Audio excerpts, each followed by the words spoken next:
হয়ে যায় মধুটি। তো এই মধুটি আসলে আমরা সাতক্ষীরার অথেন্টিক প্রাকৃতিক চাকের মধু, সেটি আসলে আমরা কিভাবে সংগ্রহ করি সেটি আপনারা দেখতে পাচ্ছেন।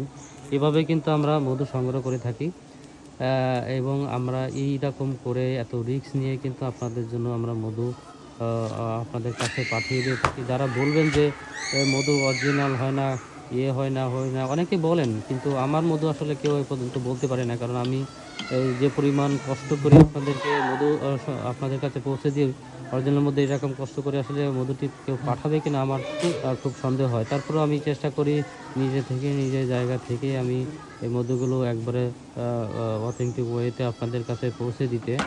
তো দেখতে পাচ্ছেন এই প্রাকৃতিক চাকের মধু, সাতক্ষীরার প্রাকৃতিক চাকের মধু, সেটি আসলে কিভাবে আমরা কালেক্ট করছি সেটি আপনারা দেখতে পাচ্ছেন। এবং এই মধুটি আপনারা যারা প্রয়োজন অবশ্যই তারা আমাদের সাথে যোগাযোগ